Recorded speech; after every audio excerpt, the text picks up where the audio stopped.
തെന്നിന്ത്യൻ സിനിമയിലെ സൂപ്പർ താരങ്ങളാണ് സൂര്യയും ജ്യോതികയും. ഓൺ സ്ക്രീനിലും ഓഫ് സ്ക്രീനിലും ആരാധകരുടെ പ്രിയപ്പെട്ട താരജോഡി. മലയാളത്തിൽ മമ്മൂട്ടിക്കൊപ്പം ജ്യോതിക അഭിനയിച്ച കാതൽ ഈയിടെയായിരുന്നു റിലീസായത്.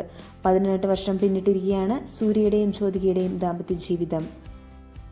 പൊതുവേദികളിൽ സൂര്യയും ജ്യോതികയും ഒരുമിച്ച് എത്തുമ്പോഴെല്ലാം ആരാധകർക്ക് എന്നും ഓർത്തിരിക്കാവുന്ന നിമിഷങ്ങളായി അവ മാറാറുണ്ട്. ഇരുവർക്കുമിടയിലെ സ്നേഹവും ബഹുമാനവുമൊക്കെ പലർക്കും പ്രചോദനവും മാതൃകയുമൊക്കെയാണ്. എന്നാൽ ഈയടുത്തായി സൂര്യയുടെയും ജ്യോതികയുടെയും ദാമ്പത്യ ജീവിതത്തിൽ ചില വിള്ളലുകൾ വീണതായി റിപ്പോർട്ടുകളുണ്ടായിരുന്നു. ജ്യോതിക മക്കൾക്കൊപ്പം മുംബൈയിലേക്ക് താമസം മാറ്റിയതായിരുന്നു ഈ റിപ്പോർട്ടുകളുടെ അടിസ്ഥാനം. ആരാധകർക്ക് കനത്ത നിരാശയും ഞെട്ടലുമൊക്കെ നൽകിയ റിപ്പോർട്ടുകളായിരുന്നു ഇവയെല്ലാം. ഇപ്പോഴിതാ വിവാദങ്ങൾക്കിടയിൽ മറുപടിയുമായി ജ്യോതിക തന്നെ എത്തിയിരിക്കുകയാണ്. താൻ എന്തുകൊണ്ടാണ് മുംബൈയിലേക്ക് താമസം മാറ്റിയതെന്ന് വ്യക്തമാക്കിയിരിക്കുകയാണ് ജ്യോതിക. തൻ്റെ ജോലിയുടെ ആവശ്യങ്ങളും മക്കളുടെ വിദ്യാഭ്യാസവും കണക്കിലെടുത്താണ് മുംബൈയിലേക്ക് താമസം മാറ്റിയതെന്നാണ് ജ്യോതിക പറയുന്നത്.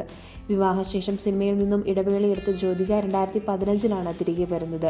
താരം അഭിനയത്തിന് പുറമെ ഇപ്പോൾ നിർമ്മാണത്തിലും സജീവമാണ്. തെന്നിന്ത്യൻ ഭാഷകളിൽ നിറസാന്നിധ്യമായി തുടരുന്നതിനിടെ ഇപ്പോഴിതാ ഹിന്ദിയിലും സജീവമായി മാറാൻ ഒരുങ്ങുകയാണ് ജ്യോതിക. ഈ തിരക്കുകൾ മൂലമാണ് ജ്യോതിക മുംബൈയിലേക്ക് താമസം മാറിയതെന്നാണ് റിപ്പോർട്ടുകൾ പറയുന്നത്. ന്യൂസ് 18നോടായിരുന്നു ജ്യോതികയുടെ പ്രതികരണം.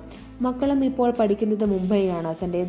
തൻ്റെയും മക്കളുടെയും സന്തോഷമാണ് സൂര്യയ്ക്കെന്നും പ്രഥമ പരിഗണനയെന്നും ജ്യോതിക പറയുന്നുണ്ട്.